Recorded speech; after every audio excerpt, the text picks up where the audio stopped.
ठाणे काँग्रेसकडून अनुराग ठाकूर यांच्या विरोधात निषेध आंदोलन। समाजातील सर्व घटकांना लोकसंख्येच्या प्रमाणात न्याय व हक्क मिळावेत यासाठी जातनिहाय जनगणना करणे गरजेचे आहे। काँग्रेस पक्ष व इंडिया आघाडीतील मित्रपक्ष जातनिहाय जनगणना करण्यास कटिबद्ध आहेत, परंतु भारतीय जनता पक्षाचा जातनिहाय जनगणनेला तीव्र विरोध आहे। विरोधी पक्षनेते राहुल गांधी यांनी लोकसभेत जातनिहाय जनगणनेचा मुद्दा मांडल्याने चातुर्वर्णीय व्यवस्थेत विचारधारेतून आलेल्या भाजपाच्या अनुराग ठाकूरांनी ज्यांच्या जातीचा पत्ता नाही ते जातनिहाय जनगणनेची मागणी करत आहेत असे वक्तव्य करून या देशातील बहुजन आणि मागासवर्गीयांचा अपमान केला। त्याच्या विरोधात जिल्हाधिकारी कार्यालयासमोर ठाणे शहर जिल्हा काँग्रेस कमिटीच्या वतीने ठाणे काँग्रेस अध्यक्ष विक्रांत चव्हाण यांच्या मार्गदर्शनाखाली आंदोलन करून बहुजनांचा अपमान करणाऱ्या भारतीय जनता पक्षाचा तसेच जातीयवादी वक्तव्य करणाऱ्या अनुराग ठाकूर यांचा जाहीर निषेध करण्यात आला।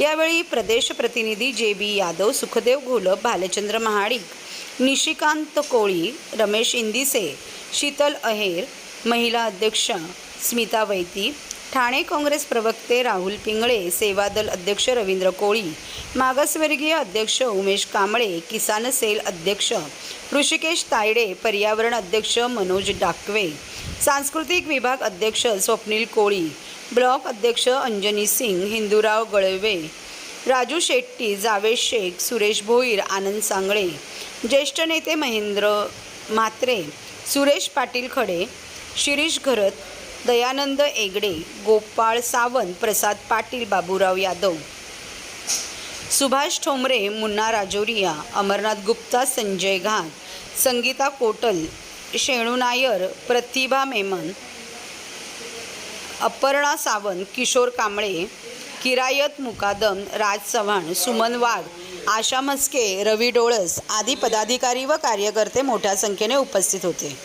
काँग्रेस पक्षाने जातनिहाय जनगणनेचा मुद्दा हा सातत्याने लावून धरलेला होता, परंतु राहुल गांधी यांची जात काढून कुठेतरी SC ST ओबीसींचा अपमान करण्याचं कारस्थान भारतीय जनता पक्षाने आणि अनुराग ठाकूर यांनी त्या ठिकाणी केलेलं आहे। खरं तर त्यांच्या अशा या वक्तव्याचा देशाच्या सर्वोच्च पदावर बसलेल्या पंतप्रधान बसलेल्या व्यक्तींनी कुठेतरी निषेध करायला पाहिजे होता, परंतु त्यांचं ते वक्तव्य सुद्धा नरेंद्र मोदी यांनी ट्विट करत त्याला कुठेतरी त्या ठिकाणी त्यांनी समर्थन देण्याचं काम केलेलं आहे।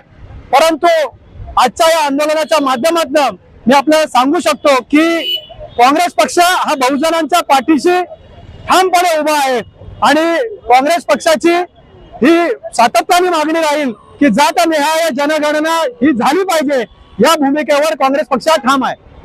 देशभरात आक्रमक काँग्रेस कार्यकर्ते एक लक्षामध्ये घ्या की काँग्रेस पक्षाने पूर्ण देशभर तीव्र संतापाची लाट याच्या विरोधामध्ये आहे। देशभरामध्ये आंदोलनं झालेली आहेत। भारतीय जनता पक्षाची नेहमीच अशी भूमिका राहिलेली आहे की मूळ मुद्द्याला नेहमी बगल द्यायची। जेव्हा जातनिहाय जनगणनेवर तुम्हाला बोललं जातं त्यावेळी कुणाची तरी जात काढायची आणि SC ST ओबीसींचा अपमान करायचा, ही दुटप्पी भूमिका ही भारतीय जनता पक्षाची राहिलेली आहे। परंतु काँग्रेस पक्ष संसदेमध्ये अशा पद्धती त्यांना सातत्याने जाब विचारत राहील आणि या केलेल्या वक्तव्याची जर अनुराग ठाकूर किंवा भारतीय जनता पक्षाने माफी मागितली नाही तर भविष्यामध्ये काँग्रेस पक्षाच्या माध्यमातून अतिशय उग्र आंदोलन या ठिकाणी केलं जाईल।